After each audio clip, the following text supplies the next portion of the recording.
Olá, pessoal, tudo bem? Vamos então a mais uma videoaula nossa de genoma. E eu vou compartilhar aqui com vocês que hoje a gente vai conversar sobre, de fato, o genoma, né, o projeto genoma, todas as suas características e a complexidade desse projeto, né? Porque é muito mais complicado do que simplesmente avaliar todo um genoma de um ser humano, de uma planta, de um micro-organismo. Né? Ele trouxe muito mais informações do que se esperava. Então, por isso a complexidade do genoma. Vamos lá, deixa eu compartilhar com vocês aqui a aula, peraí.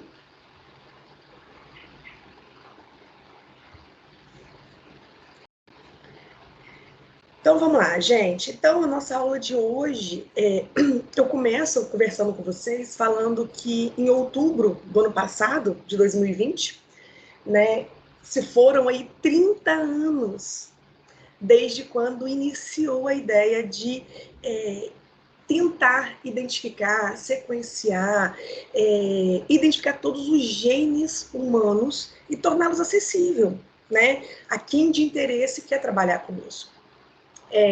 O projeto ele foi concluído em 2003, e aí em 2003, gente, descobriu que nós podemos ter, né, mais ou menos 3 bilhões de bases do nosso genoma e aproximadamente de 20 mil a 25 mil genes.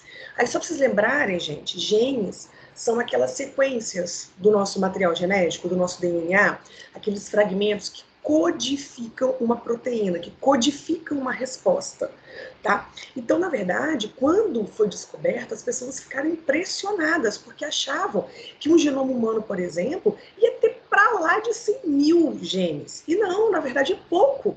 E aí já começou essa dúvida assim, opa, tem muito mais coisas ali do que a gente pensava. E demorou, gente, bastante tempo realmente para ficar pronto, porque, imagina, há 30 anos atrás, há 31, né, que outubro desse ano vai fazer 31 anos, há 31 anos atrás, a dificuldade, né, gente, de trabalho, de requerer material. Então, assim, foi um esforço realmente, inclusive de empresas particulares dos Estados Unidos, para tentar desvendar esse mistério, esse segredo todo aí que guarda toda a nossa informação genética. E vocês podem perguntar assim, mas Natália, o que de fato mudou depois que o projeto Genoma foi desvendado, foi descoberto? Mudou tudo, gente. Na área da saúde, né, especificamente, hoje em dia a gente consegue personalizar algumas terapias. Então, a gente consegue já identificar algumas respostas do organismo a diferentes drogas, doenças complexas, o genoma do câncer, tá, gente? Então, a partir de agora, a partir do momento que a gente conseguiu descobrir quais são esses genes, quais são essas proteínas, quais são os erros que podem estar acontecendo, a gente começa a personalizar, tá? A gente sabe que nós somos diferentes, mas que nós temos sequências em comuns. Então, isso tudo, gente, vai revolucionando, vai mostrando que a gente tem uma árvore genealógica igual, em comum. Então, nós temos sequências de bases, nós temos sequências de genes que não codificam nada. Nós temos organismos mais simples do que um ser humano, por exemplo, mas que o tamanho de pares de bases, o tamanho do cromossomo daquele indivíduo, daquele ser, pode ser superior do que um ser humano, por exemplo. Então, a partir daí, a gente começa a entender que há uma nova era, tá, gente? Então, a gente consegue entender que mais coisas aí estão por vir, porque mais tecnologia, mais softwares, mais processos estão para vir.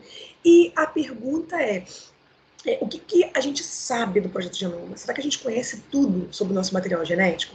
Será que a gente consegue, a partir do que a gente tem hoje, fazer diagnósticos? Não. Então, muita coisa aí ainda tem por vir, tá, gente? E o entendimento disso sempre vai ser de grande interesse e alvo de uma comunidade científica para poder melhorar cada vez mais, né? Buscar ferramentas mesmo para que a gente possa melhorar e com isso, gente, dar uma sobrevida melhor para os nossos pacientes, para uma população de forma geral.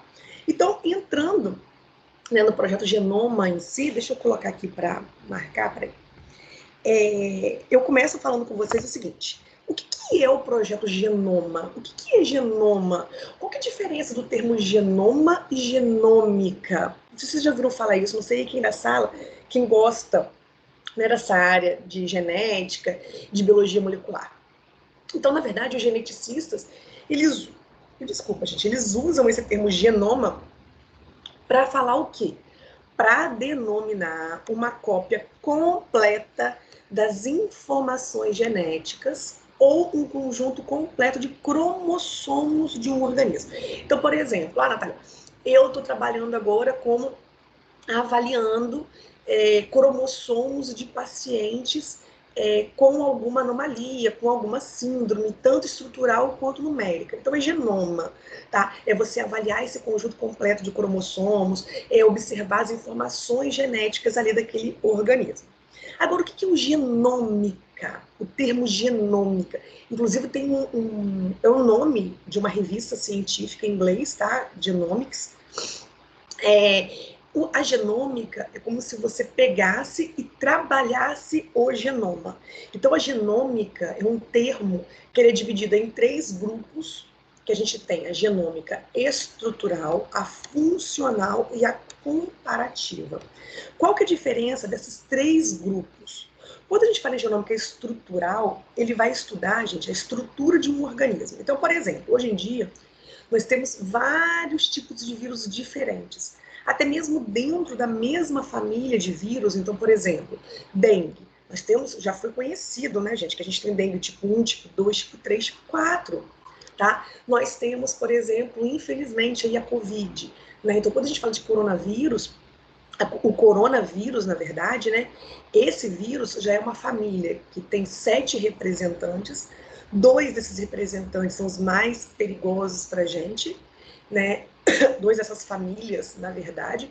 Como doenças do coronavírus, nós temos aí o SARS-CoV-1, SARS-CoV-2, que é a Covid agora, e o MERS-CoV, que são de interesse, na verdade, e isso tudo a gente conseguiu identificar pela genômica estrutural, que foi pegar a estrutura daquele genoma e conseguir identificar qual que é essa diferença dentro do nosso organismo, por exemplo, tá, gente?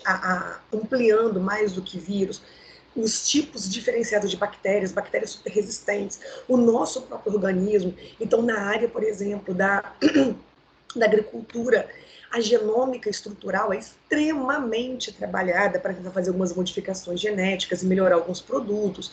Na área dos bovinos, suínos, tá, gente? Para melhorar o perfil, né, a renda daquilo dali.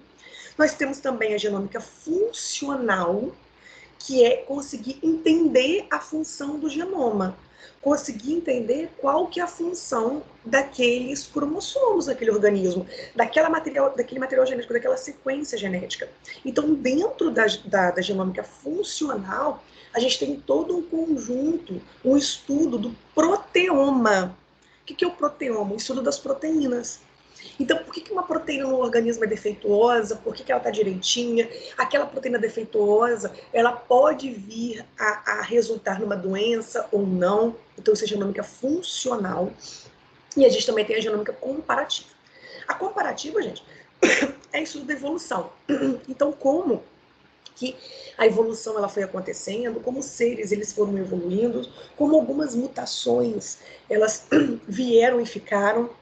Então, tanto que ao final da aula de hoje, eu vou falar para vocês sobre pseudogenes, tá, gente? Como diz pseudo, são falsos genes. Isso aí foi tudo ao longo de uma mutação. A mutação, gente, ela acontece de uma maneira lenta, mas ela vai acontecendo. E isso vai conferindo uma variabilidade genética, uma diversidade. Então, a gente também estuda essa genômica comparativa para ir comparando essa gama de genes aí, de sequenciamentos ao longo dos organismos e vendo, gente, como que isso é uma coisa assim fora da realidade. Eu acho que antes de 30 anos atrás, né, eu acho que nunca ia imaginar que os cientistas iam conseguir pegar, gente, imagina, isso aqui é um cromossomo, né? conseguir pegar um cromossomo e conseguir identificar que esse pedaço aqui, ele codifica milhares, centenas de pares de bases de nucleotídeos ali, que, né, lembra que o nosso DNA, o nosso material genético, ele é formado de nucleotídeos, né, então a gente tem ali qual nucleotídeo é aquele, qual sequência é aquele, que tipo de proteína é aquilo. Então, por exemplo, Natália, mas o resultado sai desse negócio esquisito aqui, então eu vou continuar sem saber o que é isso. Então, para isso, veio a bioinformática, que tem diversos softwares. Esses softwares, gente, eles são acessíveis, tá? Então, você pode entrar no software desse, por exemplo, colocar uma informação genética lá, e ele vir te dizendo o que essa sequência ela pode ou não representar. É claro que é muito mais complexo do que a gente imagina, mas é por isso que vem toda essa questão da complexidade genômica. Tá? Então, como que a gente vai conseguir trabalhar com isso aí? Pegar, então, repara, gente, nós temos aqui, ó, os 23 pares desses cromossomos. Os pares não, são os 23 homólogos, né? Um únicozinho aqui. Então, repara, aqui tá, ó, todo o sequenciamento, o cromossomo 1, 2, até o cromossomo 22, olha o X, olha o tamanho do X, né? Então, para vocês entenderem a diferença do tamanho do X para o do Y, é muito, muito, muito interessante mesmo quando a gente percebe que uma pessoa não, várias, né? Vários cientistas conseguiram identificar e dizer quais são ali os pares de bases que podem codificar em determinadas proteínas. É muito interessante.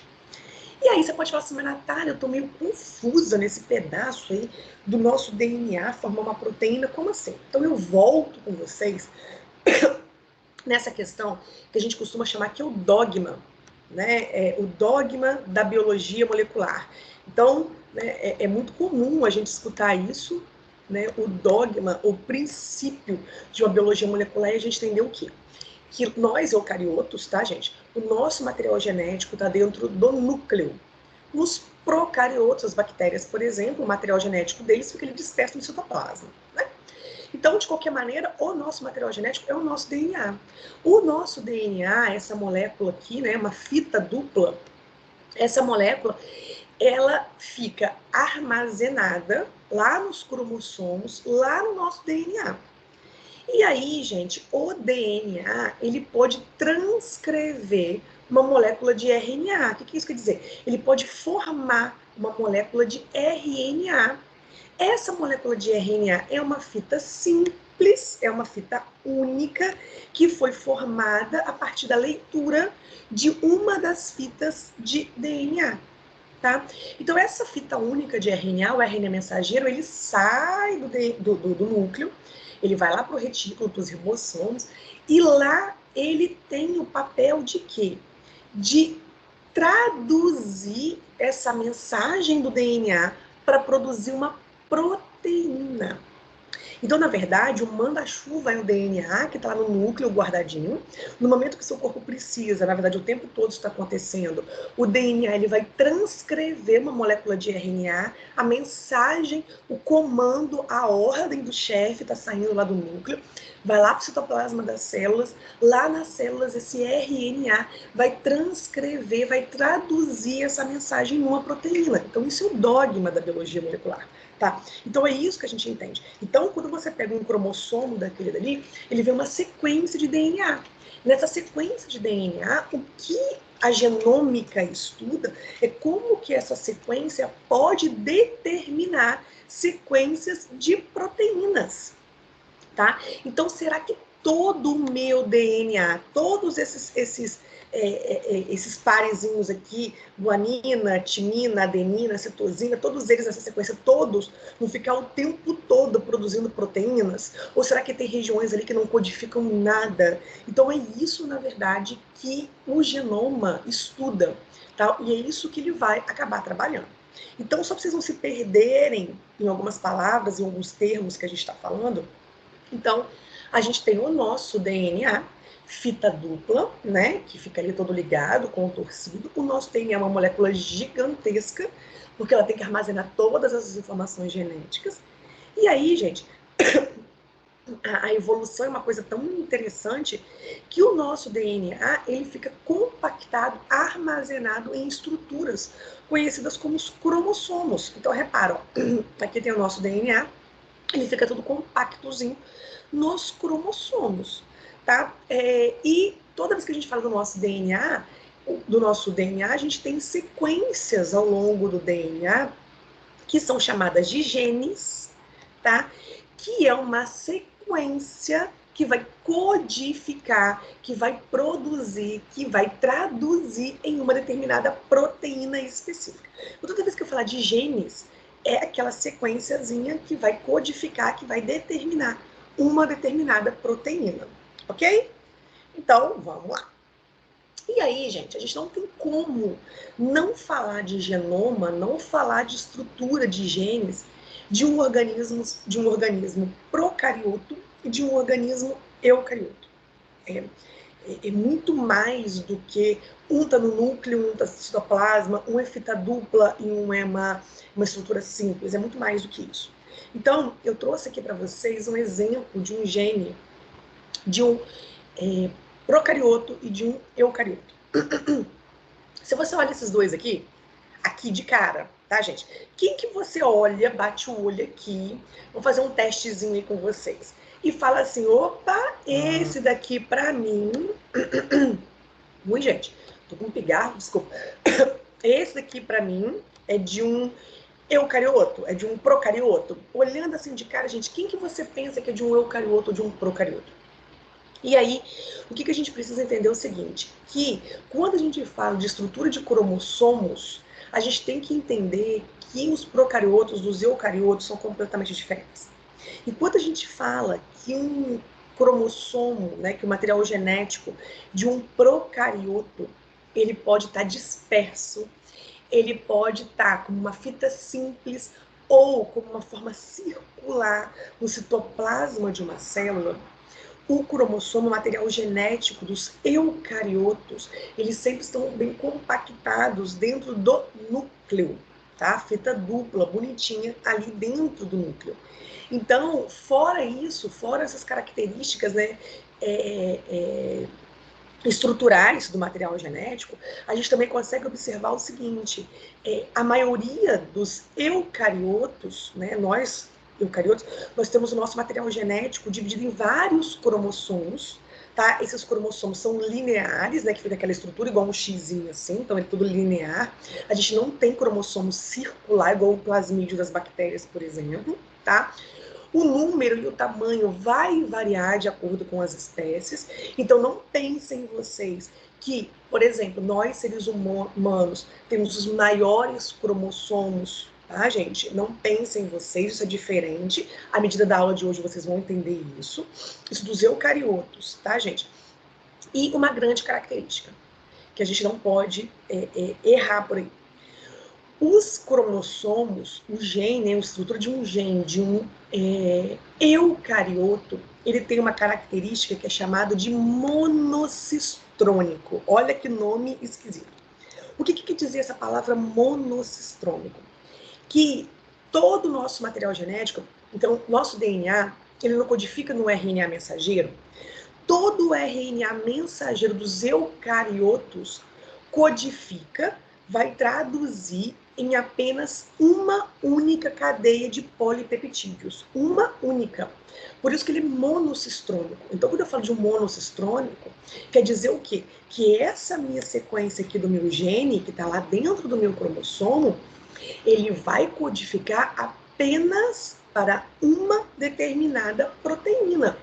Por isso, essa diferença estrutural entre um cromossomo, por exemplo, de material genético, eucarioto de um procarioto. Os procariotos têm o que a gente chama de policistrônico. O que é esse policistrônico? O mesmo gene, ele pode codificar, ele pode gerar várias proteínas. Por isso que justifica o tamanho menor também desse material genético. Então, gente, entendidos bem essa questão de monocistrônico e policistrônico? O monocistrônico, então, é uma sequência genética, é uma sequência onde aquele RNA mensageiro vai codificar apenas para uma única proteína, enquanto o policistrônico dos procariontes, das bactérias, vai poder gerar várias proteínas diferentes. Olhando também aqui, a gente consegue observar que esse gene dos eucariotos, além de ser monocistrônico, ele na região codificadora aqui, ele tem sequências chamadas de exons e introns. À medida da aula de hoje eu vou falar mais sobre isso, mas só para a gente já ir pensando nisso aqui, não deixando vocês com dúvida nessas palavras aqui, exons são regiões presentes no nosso material genético que de fato codifica, que quer dizer alguma coisa, que significa alguma coisa. É uma sequência que de fato vai ser traduzida em proteínas. Só que ao longo do nosso material genético, nós temos sequências de exons e de introns. O que são esses introns? São sequências de nosso material genético que não codifica para nada. É como se fosse uma pausa. É como se aquilo não significasse nada. É uma página em branco. É como se, ao longo do nosso material genético, você tivesse vários ali momentos de trabalho e momentos que ficam sem nada, tá? Aí você, nesse momento, pode estar se perguntando assim, Natália, é sério que meu material genético faz isso? É sério que meu material genético ele perde tempo fazendo regiões aonde não vai codificar nada? É sério. E ao longo da aula de hoje vocês vão entender que isso não é um prejuízo a nível celular. Isso, na verdade, tem uma função e uma função muito bem definida para a gente. Mas eu não vou falar agora. A gente vai falando, vocês vão entendendo isso ao longo da aula, tá? Diferente de um procarioto, de uma bactéria. O material genético de uma bactéria, por exemplo, se você olha aqui, tem a região promotora, que é aquela região onde vai acontecer, tem o operador, que é o operon, né, toda essa parte aqui do operon, que é como ele vai funcionar, como ele vai codificar, mas ele não tem exons e introns. Então, a gente precisa entender mais uma vez a complexidade diferente de um gene procarioto de um eucarioto. Enquanto os eucariotos possuem essas regiões codificadoras e não codificadoras, exons e introns, os procariotos não têm isso. Então, tudo aquilo, toda aquela sequência de RNA mensageiro deles vai codificar uma determinada proteína e diversas proteínas de acordo com o promotor que vai estar ali. Ok? Então, isso é um dado extremamente interessante que já começou a colocar uma pulguinha atrás da orelha. Mas, né, antes de continuar falando, aqui é só para mostrar para vocês, né, a nível celular, a diferença, então, dos eucariontes e dos procariontes.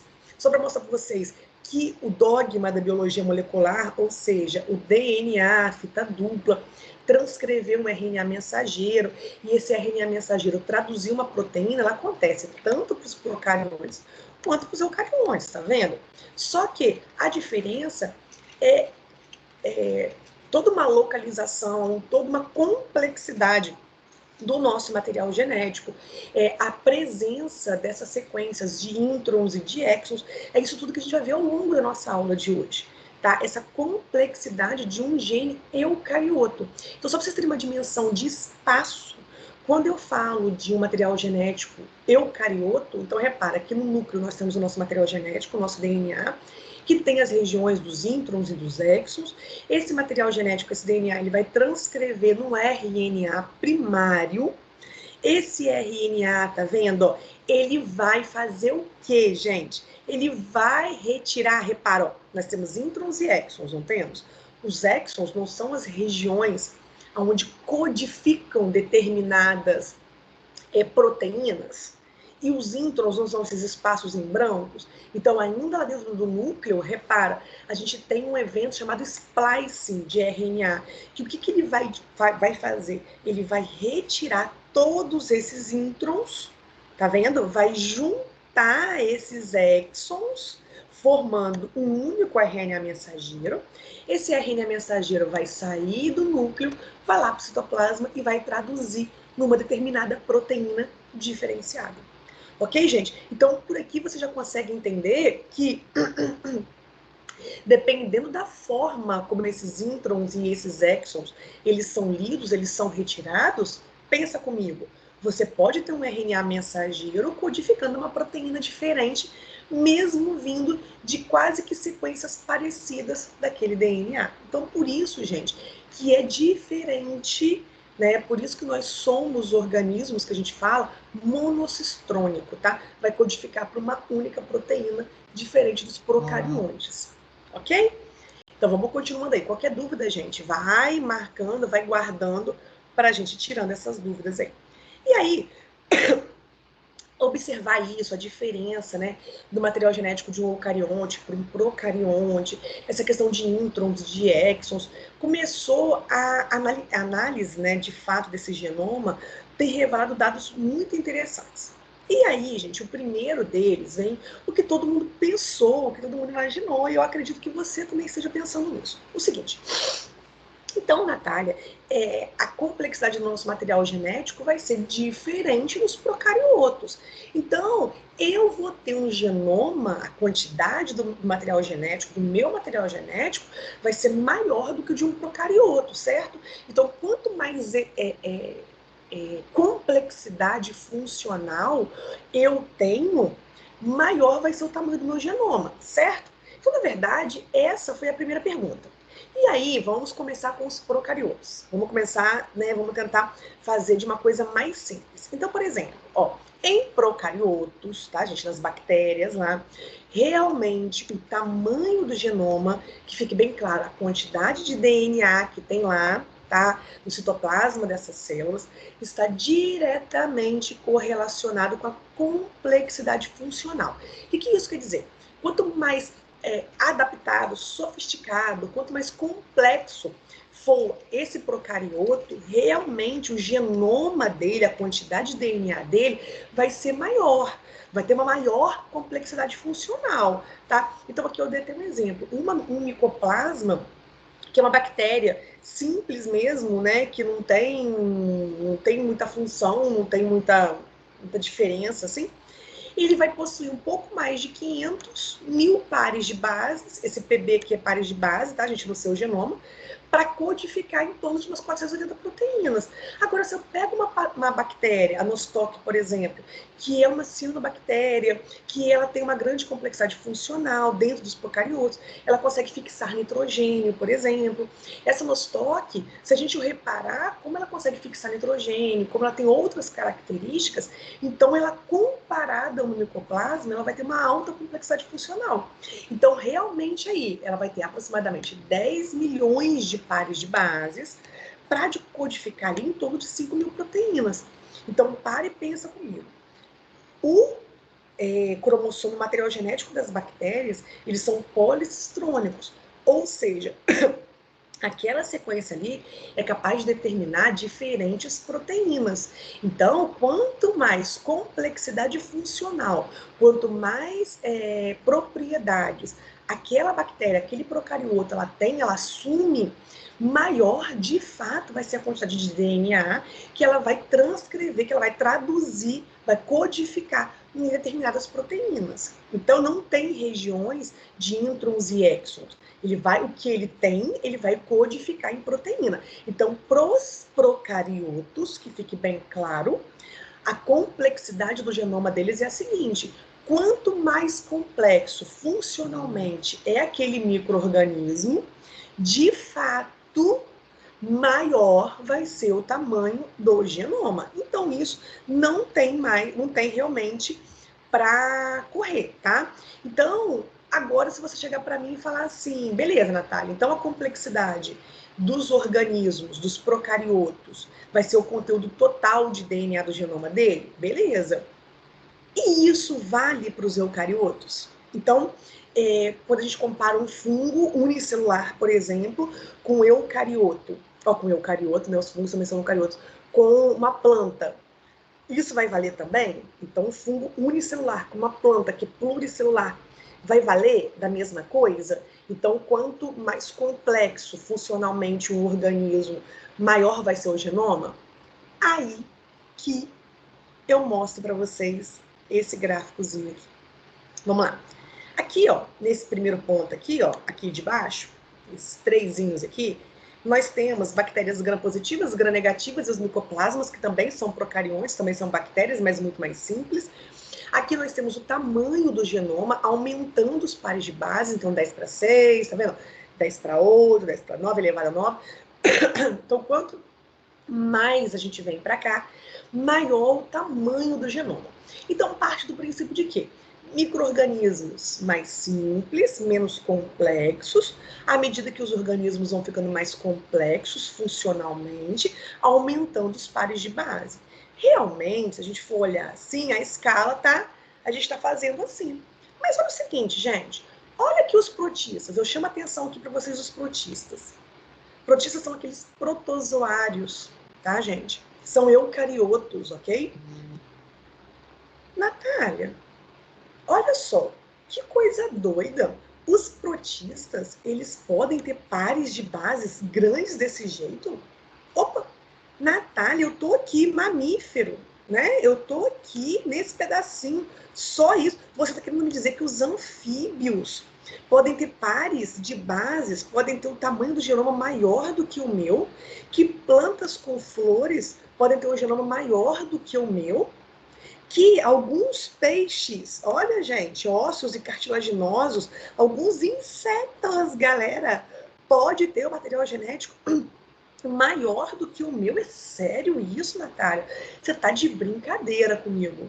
E aí, gente, que entra a complexidade do nosso genoma, tá? Isso aqui é para dar um tapa na nossa cara e mostrar que o tamanho do genoma não determina dos eucariotos, tá, gente? Dos eucariotos, não determina isso. Então, eu coloquei uma pergunta aqui para vocês, ó, duas.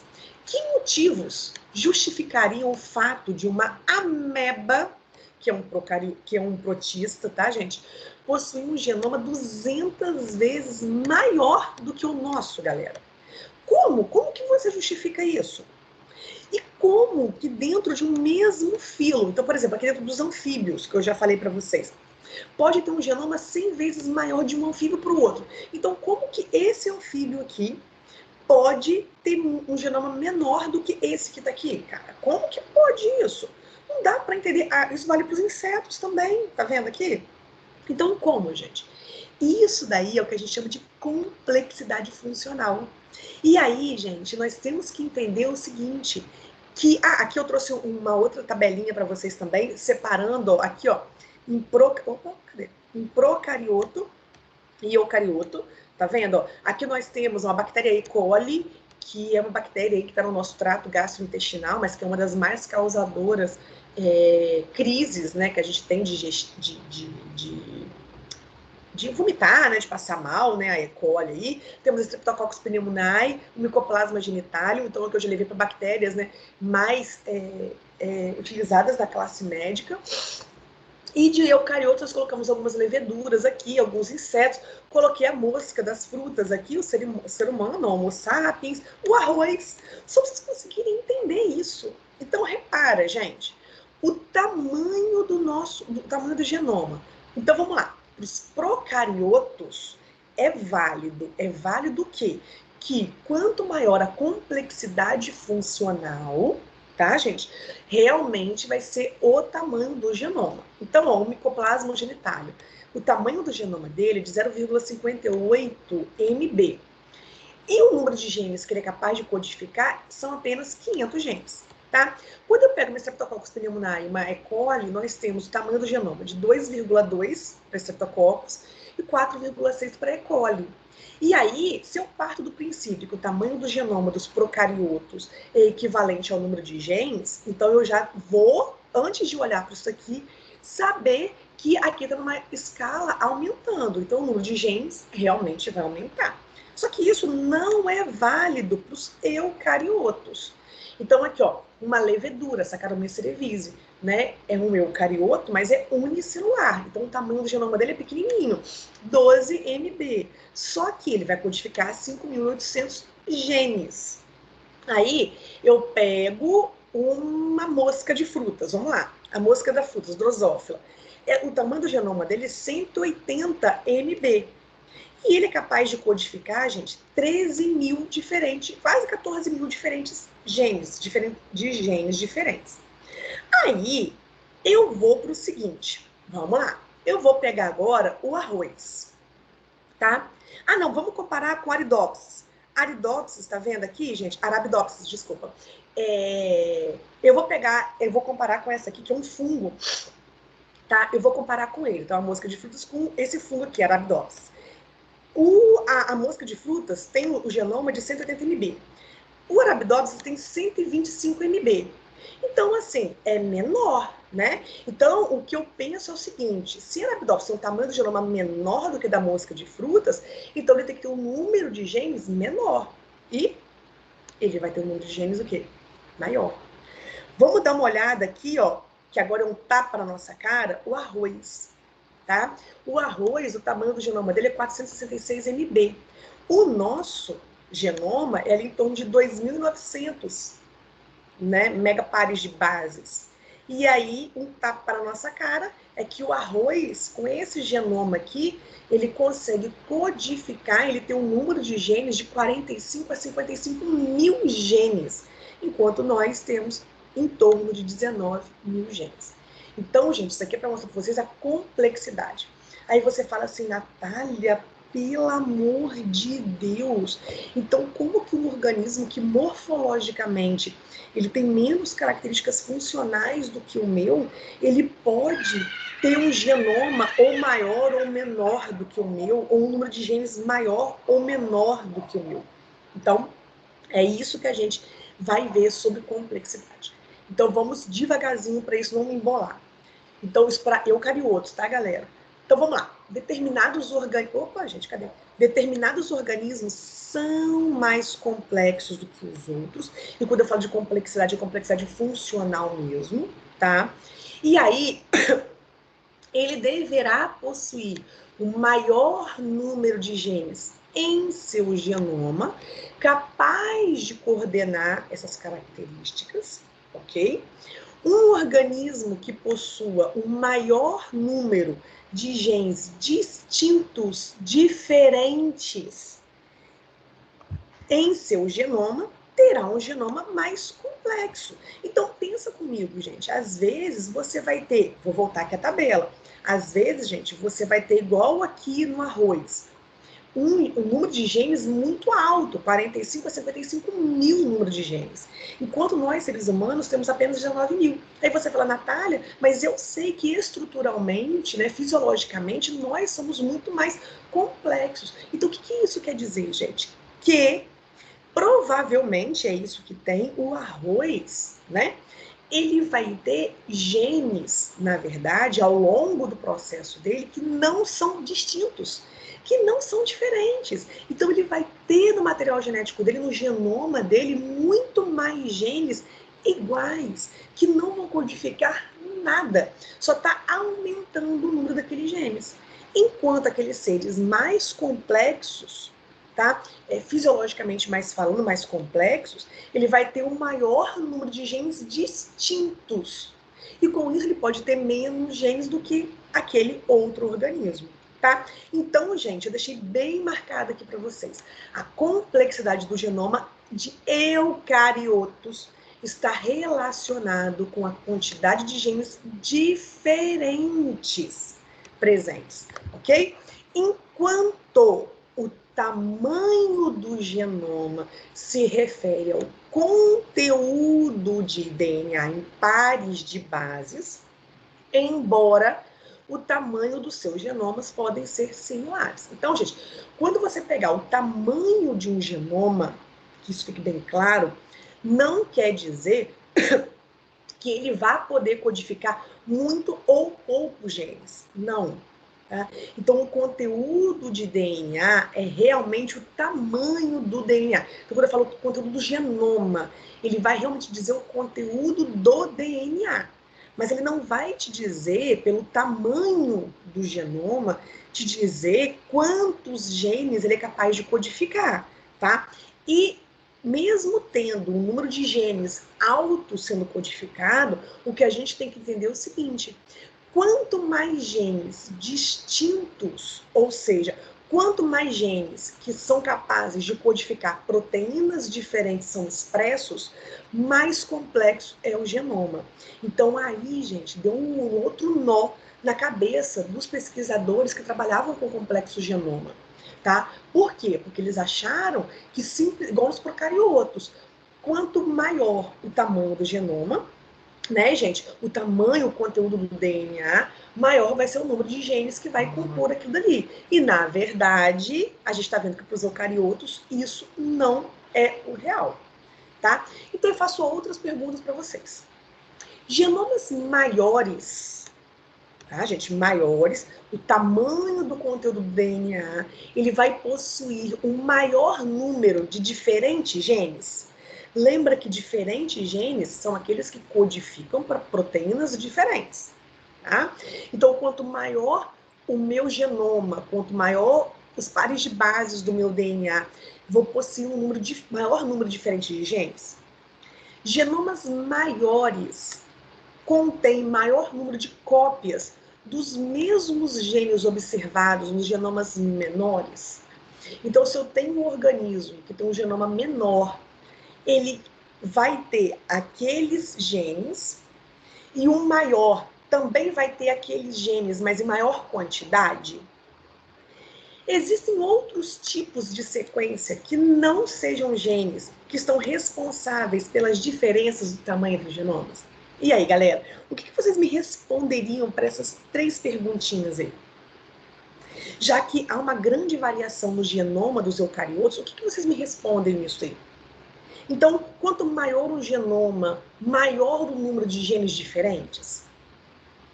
Os organismos que têm genomas maiores, eles vão ter maiores números de cópias dos mesmos genes observados nos menores.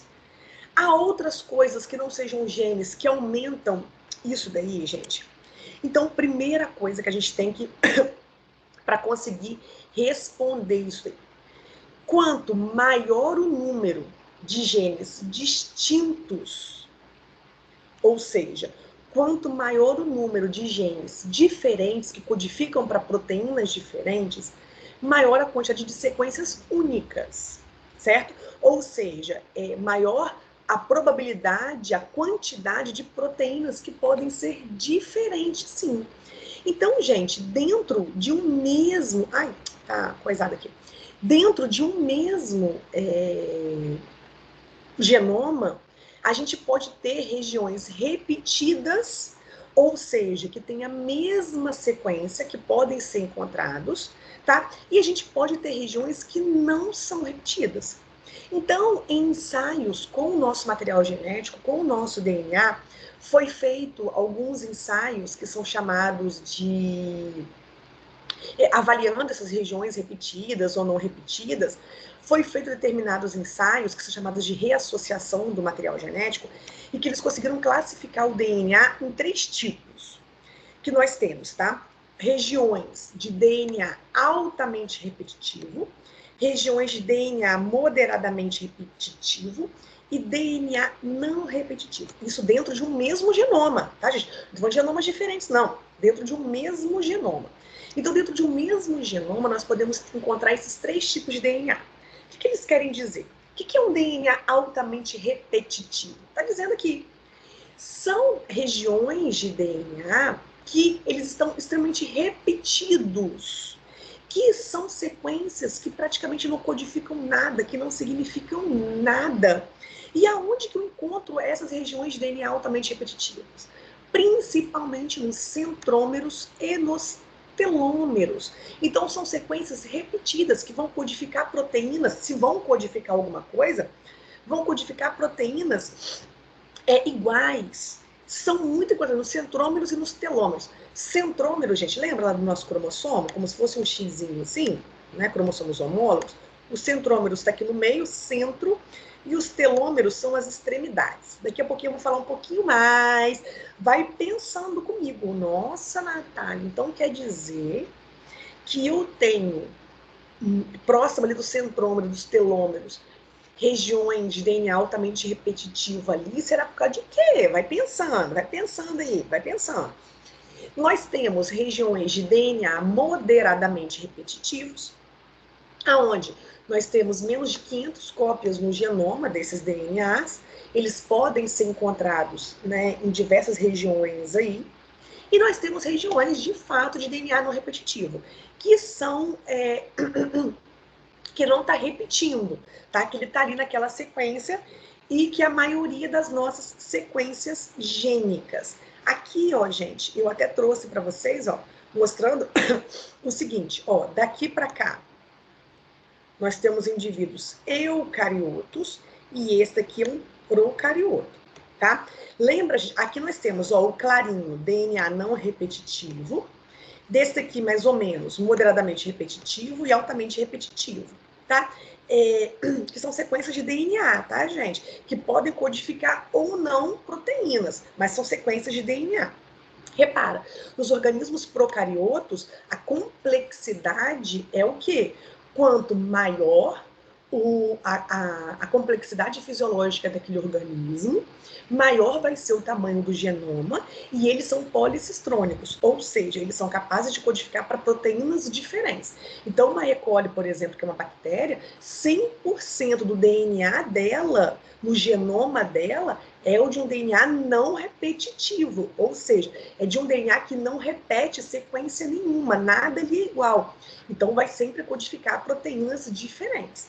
Quando a gente compara organismos eucariotos, tá vendo? Nós temos aqui diversos organismos eucariotos aqui, nós podemos observar, tá vendo, ó, que nós temos variações nos números desses indivíduos. Então, nós temos organismos onde nós vamos ter maior quantidade no genoma de DNA não repetitivo, alguns, tá vendo, moderadamente repetitivo. Então, na verdade, a gente consegue observar que quanto maior o tamanho, maior o tamanho do meu genoma, do meu não, né, dos genomas, maior o conteúdo de DNA repetitivo.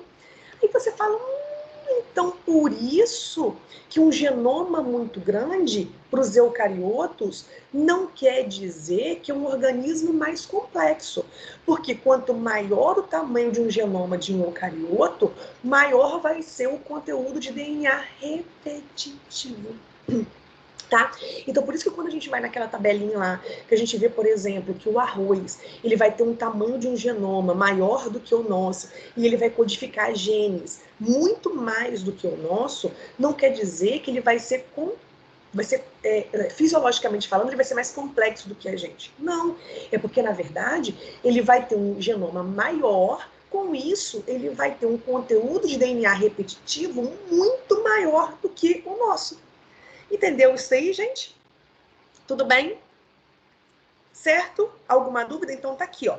Humano, voltei aqui para vocês, ó. Humano, Homo sapiens aí. Tamanho do nosso genoma, mais ou menos 3,3 bilhões de pares de base. Número de genes, isso aqui a gente vai variar, tá? De acordo com autores, o que for. 35 mil genes. Mosca da fruta, ó, 120 milhões. Tá, vamos pegar aqui, comparando, ó. A E. coli, não vou comparar, né, porque é uma bactéria. Arabidopsis, de novo, ó, 125 milhões de pares de bases. Mosca da fruta, 120 milhões de pares de bases, certo? Então, aqui, ó, estatisticamente, eles seriam parecidos, mas o número de genes é completamente diferente. Então, o que eu estou querendo dizer? Que quanto maior, ó, o número, o tamanho do meu genoma aí, eu posso ter regiões o quê? Repetitivas, tá, gente? Então, isso justifica o número de genes ser absurdamente superior, às vezes, à complexidade estrutural daquele organismo. Tudo bem isso aqui, gente? Tá? Então, na verdade,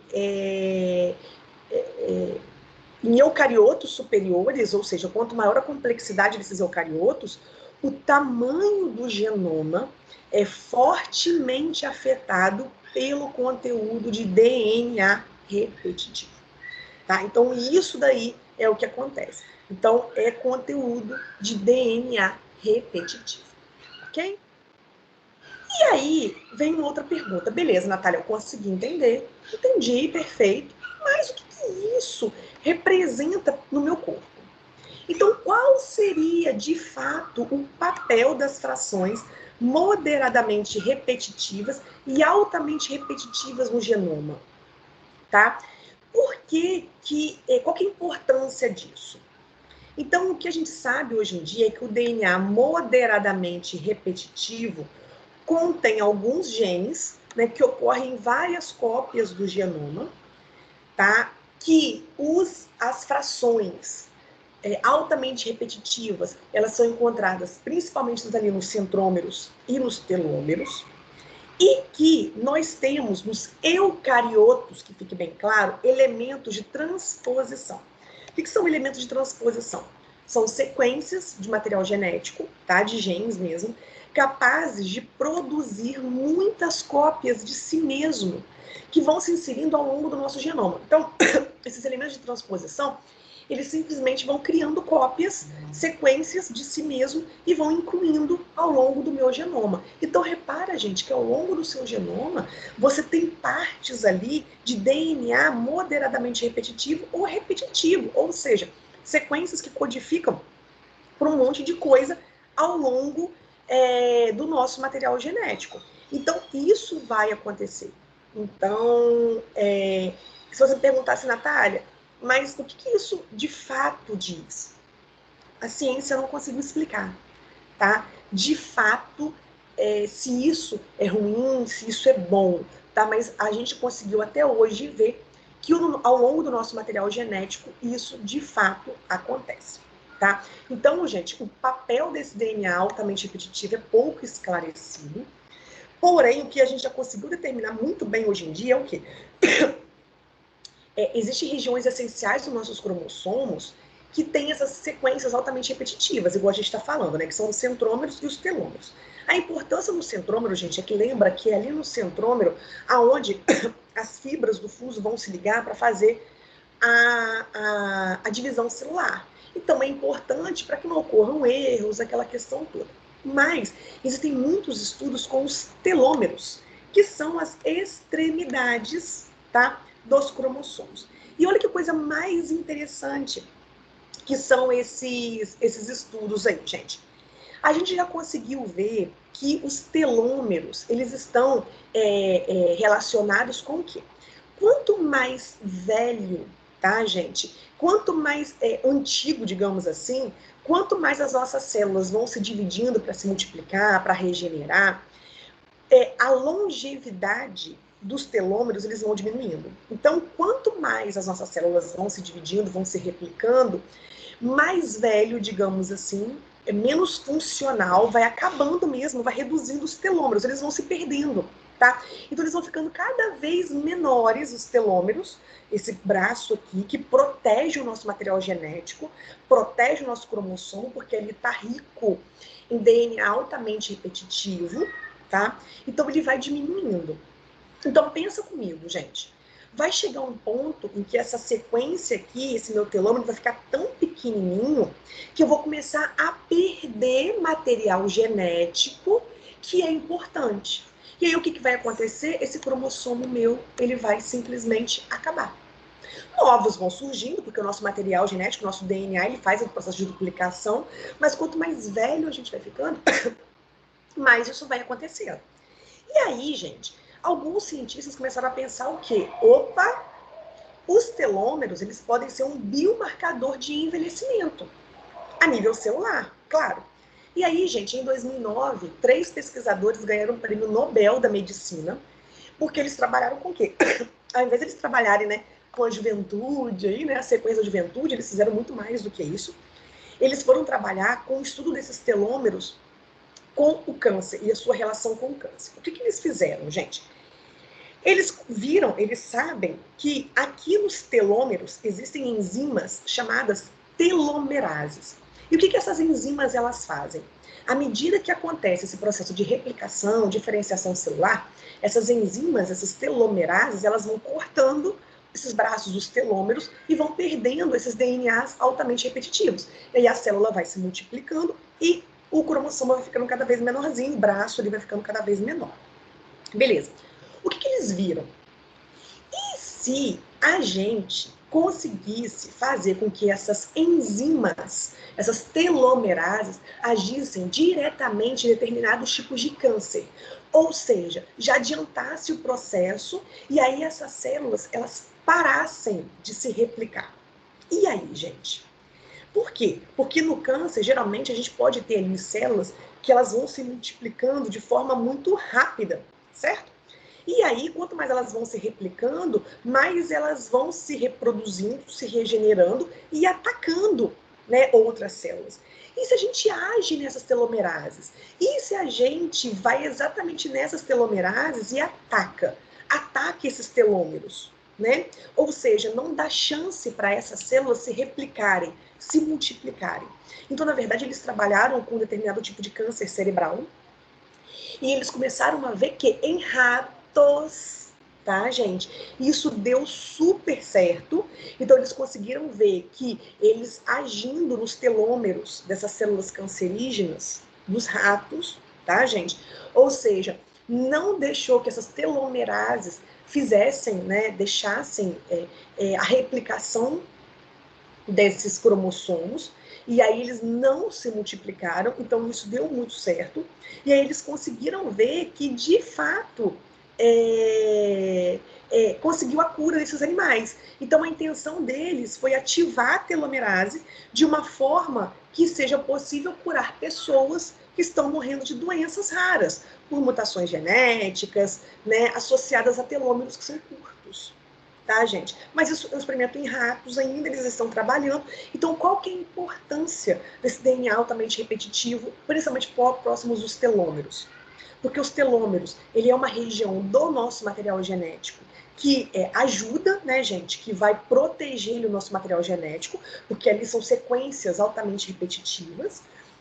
E à medida que as nossas células vão se dividindo, pedaços desses telômeros vão sendo perdidos. Mas não vai mudar em nada, porque são sequências de DNA altamente repetitivas. Ponto. Só que à medida que a gente vai envelhecendo, vai perdendo pedaços até que perde aquele telômero ali. Então, se você consegue mexer naquela região daquele telômero ali, né, gente, mudando ou paralisando, aquela célula não tem divisão. Se ela não tem divisão, paralisa naquele ponto. Ah, Natália, na parte de estética, me interessei nisso daí. Será que a gente também não tem como fazer isso para estética? Então, o que já foi visto, gente, que as pessoas que têm telômeros mais longos, tá? Ou seja, né, que não teve ainda perda desse DNA altamente repetitivo, que os telômeros ali estão maiores, quer dizer que os mecanismos metabólicos que o protegem é maior. Então, ela tem mais mecanismos metabólicos de defesa. É como se o corpo dessa pessoa tivesse mais mecanismos de defesa. Tá? Então, na verdade, eles estão estudando isso ainda, mas não se tem ainda muitas pesquisas em cima disso. Quem sabe aí não são vocês pela frente aí que vão conseguir determinar. E aí, gente, já encerrando a nossa aula, pode ficar tranquilo, eu só trouxe para vocês essa figura aqui mostrando, então, que um gene, né, uma sequência do nosso DNA que codifica uma proteína de eucariotos, além de ter essas regiões de DNA altamente repetitivas ou moderadamente repetitivas, que são sequências que têm DNA ali iguaizinhos, nós também temos sequências que são chamadas de intragênicas, que são as regiões dos exons e dos introns. Então, repara, aqui eu tenho exon 1, 2, 3, 4. Mais uma vez, o que são esses exons? São sequências no meu DNA, no meu gene, que vai codificar para uma determinada proteína.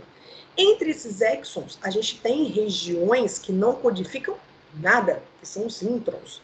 E aí o DNA vai transcrever um RNA mensageiro. O RNA mensageiro está aqui com esses introns e com esses exons. O RNA mensageiro vai fazer um splicing, que é a retirada desses introns, e vai deixar somente os exons. E aí ele vai lá para o nosso RNA e vai sintetizar uma proteína. Então, gente, mais uma prova de como, ao longo do nosso genoma, do nosso DNA, a gente tem regiões de DNA repetitivos e também a gente tem sequências de introns e de exons. Por isso que vai configurar proteínas diferentes também no nosso organismo, tá? Então, gente, só uma de curiosidades aí. um gene nosso de eucarioto contém em média 3,7 introns por quilobases de regiões.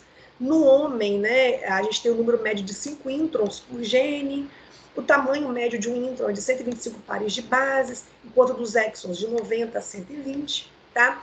E que fique bem claro, as bactérias e os eucariotos inferiores, aqueles mais simples, eles não têm introns, ok? Então, mais uma vez aí, os procariotos não contêm introns. Então, no genoma de um procarioto, tudo que ele tem ali vai codificar proteínas. Isso daí eles provavelmente perderam ao longo da evolução, ou seja, eles ficaram mais adaptados aos ciclos de multiplicação e por isso que se multiplicam muito mais rápido, ok? E finalizando aqui, gente, nós também temos, dentro dos nossos genes codificadores de proteínas, nós temos milhares de genes que já codificaram proteínas uma vez e já aposentaram, que são os pseudogenes, tá, gente? O que acontece? A função desses genes que já codificaram proteínas por uma mutação foi comprometida, tá? Então, são genes que codificam proteínas, mas como aconteceu uma mutação, impediu que essa transcrição ou a tradução fizesse, transcrevesse, traduzisse, codificasse uma determinada proteína. Então, gente, pseudogenes são essencialmente genes extintos, mas que podem estar presentes dentro do nosso material genético, tá? Então, alguma vez na vida eles já codificaram alguma coisa, hoje em dia não codificam nada. E na genoma, na área da genômica, os cientistas trabalham com esses pseudogenes para tentar desvendar, né, como que acontecem as mutações, como que essas mutações elas podem ser benéficas ou não para os organismos também, tá? Para finalizar, gente, eu só resumo com você, vou fazer um resuminho com vocês, o genoma de uma bactéria. Então, não tem complemento diploide, tá, gente? Eles, né, não tem essa questão de cromossomos duplos, por exemplo. Não tem uma colinearidade entre os genes e os produtos. Ou seja, praticamente tudo que tem no genoma, eles vão codificar uma determinada proteína, várias proteínas. Eles não têm sequências redundantes, eles não têm introns, eles são policistrônicos, tá, gente?